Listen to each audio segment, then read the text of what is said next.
killer des animaniacs.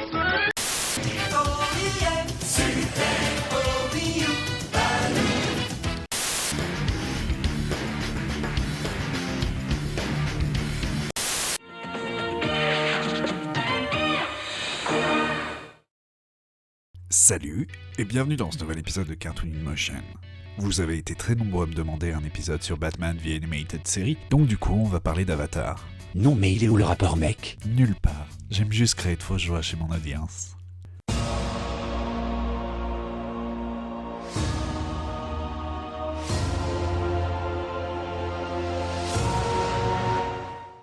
Avatar est donc un film réalisé et écrit par James Cameron en 2009 traitant du thème de... Mais qu'est-ce qui te prend ? Mais tu fous quoi aujourd'hui ? Bah quoi, je traite le sujet en le remettant dans son époque, comme d'hab. Non mais Avatar, tu ne trouves pas ça étrange de parler d'un film avec des acteurs plutôt que d'un cartoon dans une émission qui se nomme Cartoon in Motion ? Ah mince, tu voulais qu'on parle d'Avatar, le dernier maître de l'air ? Bon bah faut que je modifie mon texte et on va partir du fait que je dirais simplement Avatar pour faire plus court. Je suis ici aujourd'hui et je vais passer à l'action. Bon, nous voilà revenus en 2005. C'était hier quoi. Hein ? Déjà 10 ans ? Oh punaise. Donc 2005 est marqué par la mort du pape Jean-Paul II, du prince régné de Monaco ou encore de Rosa Parks. Bah dis donc, c'était un peu l'hécatombe. De l'autre côté de l'Atlantique, les États-Unis étaient frappés de plein fouet par le cyclone Katrina faisant un nombre important de morts. Bah dis donc, c'est ce mois-ci, tu pourrais pas nous sortir un truc sympa pour balancer ? C'était l'ouverture du procès de Michael Jackson pour abus sexuels sur mineurs ? J'ai dit joyeux. Ok. En 2005, 3 anciens employés de PayPal décident de monter un site de partage de vidéos sur internet. YouTube était né. Au cinéma, on découvrait la conclusion de la deuxième saga Star Wars avec Star Wars, la revanche des Sith. On découvrait un autre univers de fantasy avec le premier épisode des Mondes de Narnia. On rigolait devant les animaux loufoques de Madagascar et on découvrait le sombre et réaliste Batman Begins. Marvel Comics se relançait dans les grands events avec House of M. Oh ça tombe bien, il y a sa critique juste ici si tu veux cliquer. Côté jeux vidéo, Shinji Mikami bouleversait les codes du jeu de tir à la troisième personne avec son Resident Evil 4. Sony Santa Monica dépoussiérait le genre beat'em all avec God of War, et Ueda nous captivait avec la poésie de son Shadow of the Colossus. 2005, c'est aussi le grand boom de Gwen Stefani avec son Hollaback Girls, de Green Day et son American Idiot, ou encore la découverte de The Killers avec Somebody Told Me. Oui, ça a déjà 10 ans. Côté télé, on assistait au lancement de grandes séries comme Battlestar Galactica, The Office, Grey's Anatomy, Prison Break, How I Met Your Mother ou encore Camelot. C'était aussi le dernier tour de piste de la série NYPD Blue qui avait fait bouger le genre policier. Pour les cartoons, 2005 a aussi été une grande année avec des séries telles que Ben 10, Lunatic Unleashed, ou Comment créer des super-héros à partir des Looney Tunes, American Dragon Jake Long, le American Dad de Seth MacFarlane ou encore le spin-off de Dora, Go Diego Go. Avatar, le dernier maître de l'air, est une série d'animation créée par Michael Dante DiMartino et Brian Coniezzo, auparavant connus pour leur travail sur la série Family Guy, Mission Hill ou encore King of the Hill. La série a été produite par Nickelodeon, que l'on connaît pour Bob l'éponge, les Races Moquettes ou encore la nouvelle version des Tortues Ninja. La série a été diffusée sur la chaîne du groupe en 2005 et chez nous dans TF1 Jeunesse de TF1 avant d'arriver sur Nickelodeon France et Game One. Dépêchons-nous ! La série se compose de 3 saisons pour un total de 61 épisodes. Avatar est une série se déroulant dans un univers où des personnes arrivent à maîtriser l'eau, la terre, l'air et le feu. Le monde est donc séparé entre ces tribus qui vivent dans le respect les unes des autres. Enfin ça jusqu'à ce que la nation du feu décide de partir en guerre contre les autres nations. L'Avatar, seul être à maîtriser les 4 éléments, doit donc mettre fin à la guerre et ramener l'équilibre dans le monde. Hélas, ce dernier est absent depuis 100 ans et n'a toujours pas terminé l'apprentissage des éléments. Au début des années 2000, Nickelodeon recherchait des séries se basant sur des légendes, traditions et ayant une grande part de mythologie à la Seigneur des Anneaux ou Harry Potter. Le but était d'avoir quelque chose qui serait du point de vue des enfants, où le héros devrait être un enfant ou un non-humain auquel les enfants pourraient s'identifier comme Bob l'éponge. En 2001, Michael Don DiMartino et Brian Coniezzo travaillent à Nickelodeon Animation Studio et veulent proposer une série correspondante à ces attentes. Les deux compères développèrent alors une tonne d'idées et dessins, mais le tout viendra d'un dessin de Coniezzo représentant un enfant d'une civilisation futuriste disparue, accompagné par un énorme chien ours polaire et un singe robotique avec une flèche sur le front et un bâton de combat. Je crois qu'il est joli. La drogue. Au même moment, DiMartino regardait un documentaire sur des explorateurs bloqués au pôle Sud. C'est après un cours de yoga que Coniezzo a eu l'idée de mélanger les deux concepts afin de former la base de ce qui sera le scénario de départ. On s'est dit, il y a un gars de l'air avec le peuple de l'eau, bloqué dans un désert de glace, et peut-être qu'il y a un peuple du feu qui les oppresse. C'est stupide, non, ça ne marchera pas. 2 semaines plus tard, la série était pitchée à Nickelodeon qui valida le projet Avatar le dernier maître de l'air, était sur les voies. Bien que la création et le design aient été faits à Burbank, l'animation pour sa part fut faite en Corée du Sud dans 3 studios différents, à savoir JM Animation, DR Movie et MOE Animation, car au final, quoi de mieux que des studios asiatiques pour produire un cartoon aux inspirations asiatiques. Et quoi de mieux pour faire diminuer la facture surtout? Car oui, l'inspiration principale de la série est l'Asie, que ce soit pour l'art, la philosophie ou la mythologie, afin de construire son propre univers. On retrouve donc des touches d'art chinois, d'hindouisme, de taoïsme, de bouddhisme. À travers toute la série, on peut voir l'amour de l'équipe pour les animés, les films d'action hongkongais, le manga ou encore pour la philosophie orientale. Le tout fait avec un profond respect en s'entourant de consultants. Tu devrais essayer, ça marche. Ainsi, le royaume de la Terre se rapproche beaucoup des Chinois et des Coréens, alors que la nation du feu fait plus penser au Japon, la tribu de l'eau aux Inuits et aux Indiens, et les nomades de l'air aux Tibétains et Népalais. Le terme avatar, pour sa part, vient du sanskrit avatara, qui signifie descente. Dans l'hindouisme, un avatar est l'incarnation mortelle d'un dieu. Même le test que Aang a passé enfant pour savoir s'il était bien l'avatar est une référence au test de l'hindouisme tibétain afin de retrouver la réincarnation du Tulku Lama. Oui, je sais, vous venez de le dire. Dans Avatar le dernier maître de l'air, les 4 éléments que sont l'eau, la terre, le feu et l'air ont une importance primordiale, comme c'est le cas dans certaines cultures comme l'hindouisme, le bouddhisme ou encore la culture grecque antique. Chaque élément est lié à un trait de caractère ainsi qu'à un style de combat bien précis. Ainsi, l'eau est liée au tai chi pour son alignement du corps, la souplesse et l'harmonie. La terre est basée sur le Hung-gar, connu pour ses poses très ancrées dans le sol et ses attaques puissantes. Le feu s'inspire du kung-fu pour sa souplesse et sa brutalité, et surtout son absence de temps mort. Enfin, l'air, lui, se repose sur le bagua pour ses mouvements circulaires et son refus de la force physique. Aang est un enfant de 12 ans. Malgré sa ressemblance avec Krillin ou un enfant en pleine chimio, C'est moi qui lui ai soufflé ça! il s'agit surtout du dernier maître de l'air et de l'avatar. Après avoir refusé son destin d'élu et avoir passé 100 ans dans un iceberg, il découvre que le monde qu'il a connu a beaucoup changé, surtout en mal. En tant qu'avatar, sa mission est d'apprendre la maîtrise des 4 éléments, d'arrêter la guerre avec la nation du feu et de ramener l'harmonie entre les 4 royaumes. Oh, c'est plutôt simple, hein? Aang est d'un naturel joyeux, aimant les voyages, les découvertes et les animaux, en faisant même un végétarien. Oh non, pas question! Il est à la fois espiègle et blagueur comme un enfant de 12 ans, qui en a en fait 112. Oh là là, ça fait 100 ans que j'ai pas rangé ma chambre. Je vais avoir un choc quand je vais la retrouver. Mais aussi très sage et bienveillant, et se refusant à tuer. Katara est une jeune fille de 14 ans, membre de la tribu de l'eau et apprenti maître au début de la série. Katara est le côté mature et maternel du groupe. Très bien, si c'est ce que tu crois. Elle a aussi une personnalité de leader quand le besoin s'en fait sentir.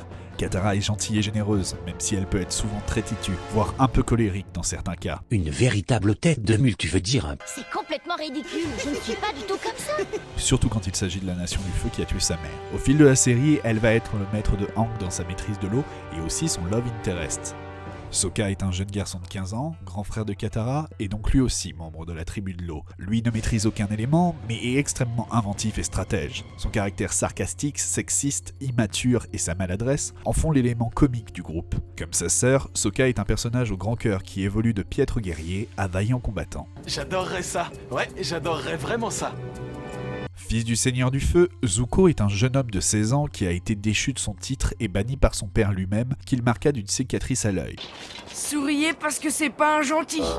Avec son oncle Hiro, il se lance à la poursuite de l'Avatar afin de redorer son honneur. Au cours de son aventure, il va de plus en plus douter du bien fondé de sa quête et de la guerre menée par la Nation du Feu, au point de ne plus savoir quel est son camp. Me font passer pour un mufle sans le moindre humour.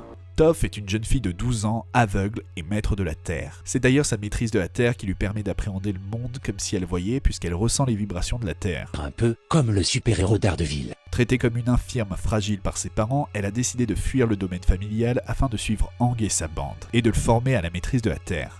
On n'est qu'une bande de cerveaux ramollis. Toph est une personne très indépendante, refusant qu'on lui impose des règles ou toute forme de pitié. Elle a un caractère assez rude et moqueur afin de se protéger de la vie des autres. Eh oui, ce que tu viens d'entendre, c'est tout simplement la vérité. Dur à digérer.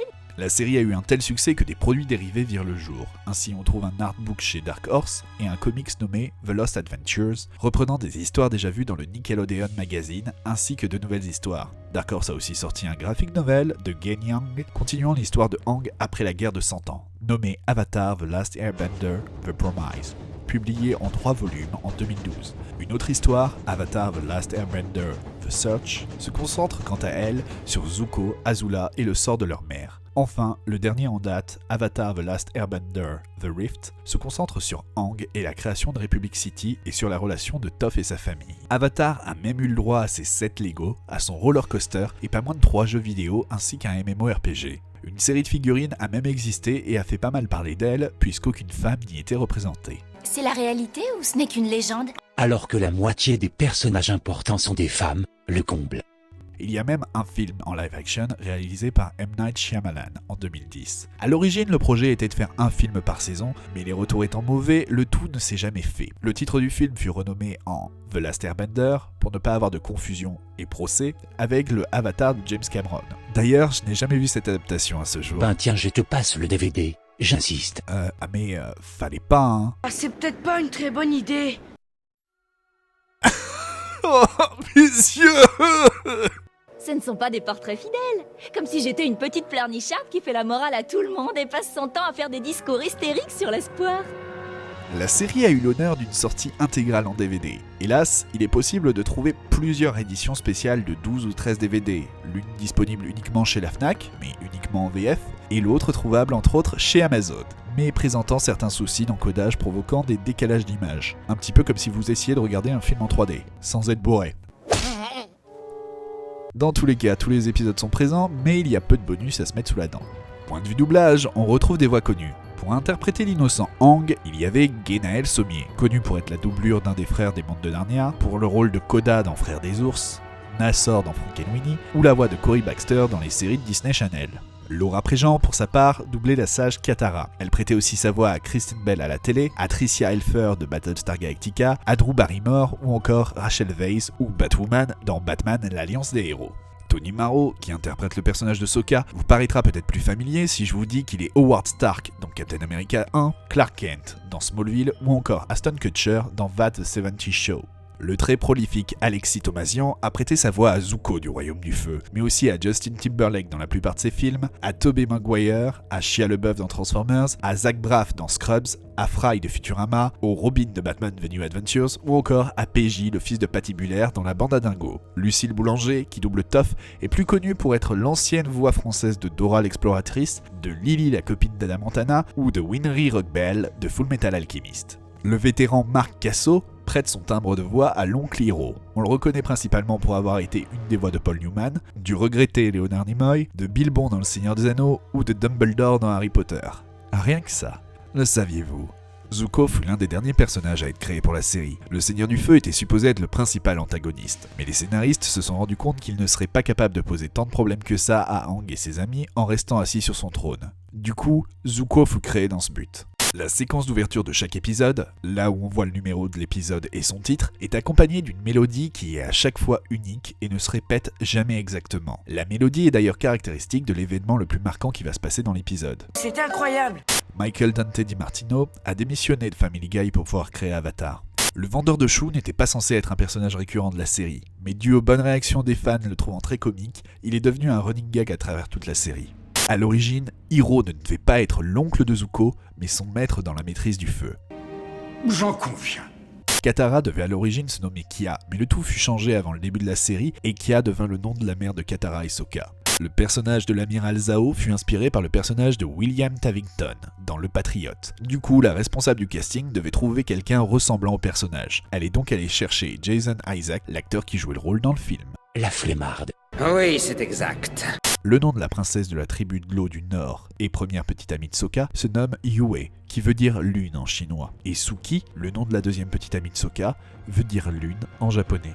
L'utilisation des éléments est venue du fait de ne pas vouloir montrer des combats à main nue, ce qui aurait fait monter la classification de la série à un public plus âgé. Donc vouloir mettre son poing dans le visage de quelqu'un, et pire que lui envoyer un rocher de 20 kilos à la tête. Chaque épisode du temps où son script a été écrit jusqu'à ce qu'il soit terminé et prêt à être diffusé a pris 9 mois pour être fait. Ça en fait des beaux bébés. C'est vrai? À peu près tous les animaux de la série sont des combinaisons de 2 animaux. Ainsi, Appa est à moitié bison et à moitié lamentin. Momo, pour sa part, est à moitié chauve-souris et lémurien. Non, ce n'est pas encore fini. Le Daili, les protecteurs de Ba Sing Se, veut dire en chinois agir au nom de quelqu'un dans un poste de responsabilité. Et leur QG, le lac Lao Lai, est un diminutif pour Lao Don Gai Zhao, qui veut dire réforme par le travail, qui est le nom des prisons politiques chinoises où les opposants politiques étaient envoyés dans les années 60, et toujours existantes de nos jours. Prends ça dans les dents, la Chine. Le personnage de Toph était supposé être un homme à la carrure imposante. L'un des scénaristes a alors blagué en disant que ce serait encore plus drôle s'il s'agissait d'une faible petite fille. L'idée n'a pas du tout plu à Brian Konietzko. Cependant, l'équipe a continué à travailler sur cette idée en secret en faisant l'un des personnages préférés de Konietzko. Oui, c'est vraiment génial. De même, Azula, la sœur de Zuko, devait être à l'origine un garçon. Le maître de Aang dans sa maîtrise de l'air, le moine Gyatso, est nommé en référence au Dalai Lama, Tenzin Gyatso. La première saison d'Avatar a été doublée et a même été annoncée via de la pub au Japon, mais n'y a jamais été diffusée pour des problèmes d'entente entre les chaînes. Ce n'est pas grave. L'humour de Sokka et ses manières viennent principalement des improvisations de son doubleur. Qu'est-ce que j'ai dit? La VO a aussi pas mal de guests de haute volée, venant prêter leur voix au personnage. En vrac, on a le maître de Sokka, joué par notre T-1000 préféré, Robert Patrick, ou encore l'oncle Hiro, à sa voix venant de Mako, qu'on a pu voir dans les Conan. Mais le plus notable de tous reste l'empereur du feu Ozai, qui pourrait jouer un empereur des ténèbres pouvant lancer des éclairs du bout des doigts. Bah, Mark Hamill.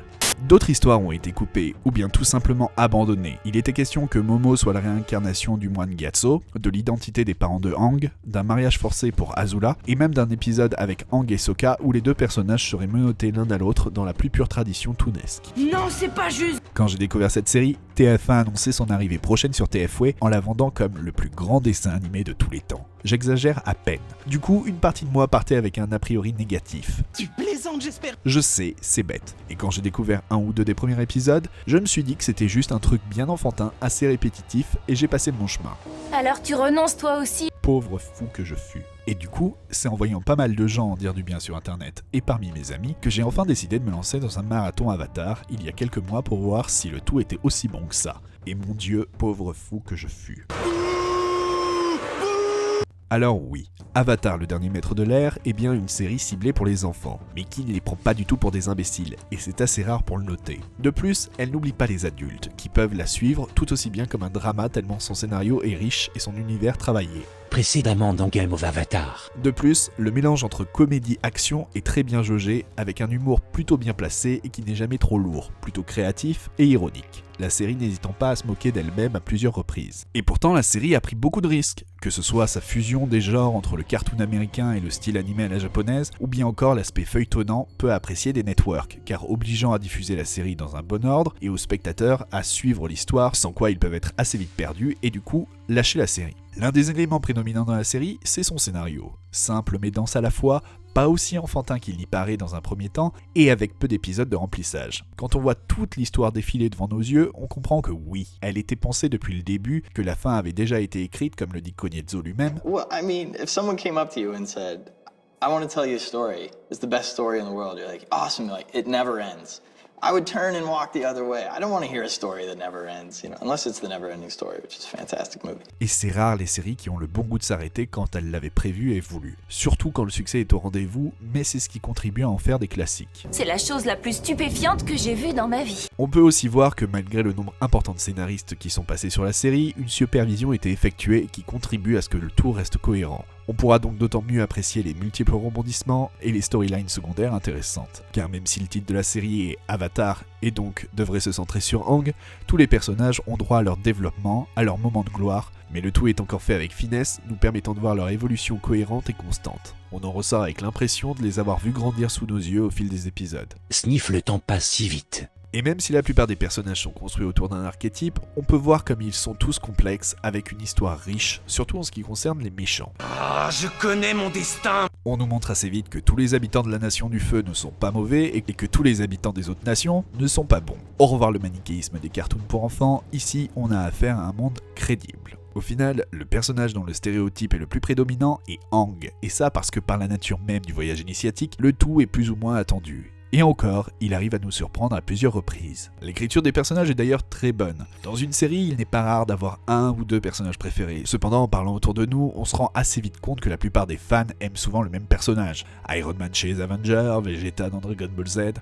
C'est pas juste. Dans Avatar, ce n'est pas le cas, chacun pouvant avoir son personnage préféré tellement la qualité d'écriture et un bon dosage entre chaque personnage est en jeu. On notera aussi la présence de nombreux personnages féminins forts, et ça des deux côtés, elles n'ont rien à envier aux autres, ne sont pas des demoiselles en détresse et participent à la dynamique du groupe. Les filles ont leurs petits secrets. Comme quoi un dessin animé pour les enfants peut mieux faire pour l'égalité entre les sexes que la majeure partie des films et séries actuelles.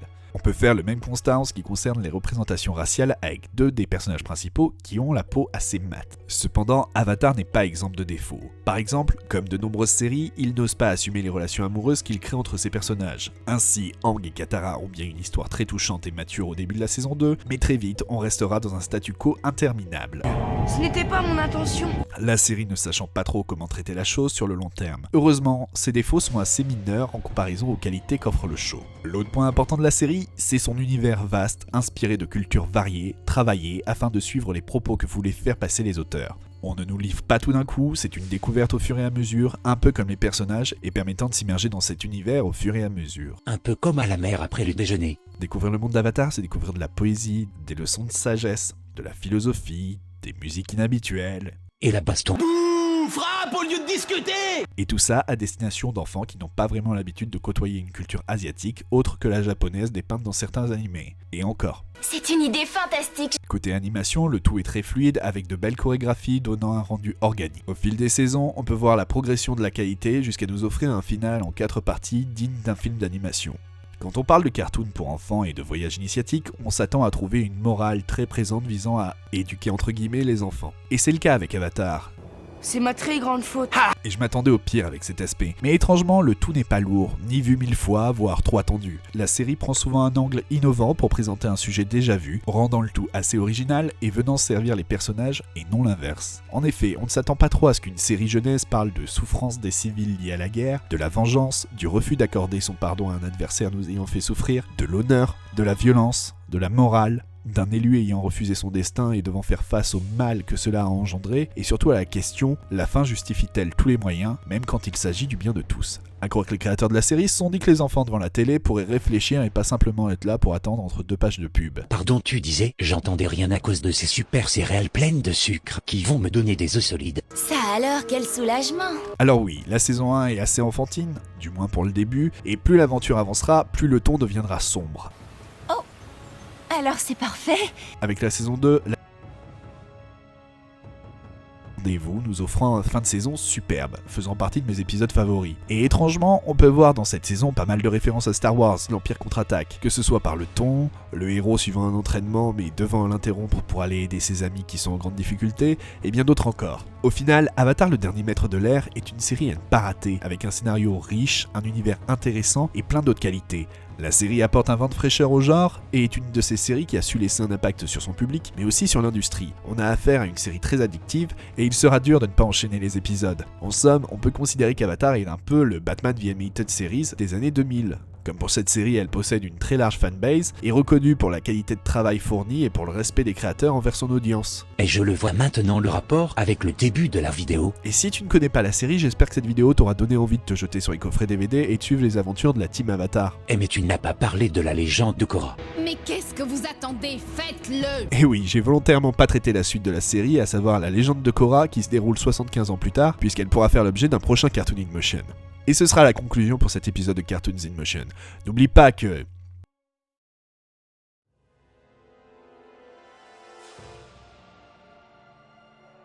Ah, très bien, parfait. Comme c'est un jour particulier, je me montrerai Clémente. Si tu as aimé cette vidéo, n'hésite pas à la partager sur les réseaux sociaux pour faire découvrir ou redécouvrir Avatar à tes amis, à t'abonner en cliquant sur ce bouton, tu ne rateras aucune vidéo, et tu peux me rejoindre sur Twitter, Facebook. See ya! Do it! Just do it! Et tu fais tourner le paquet de céréales.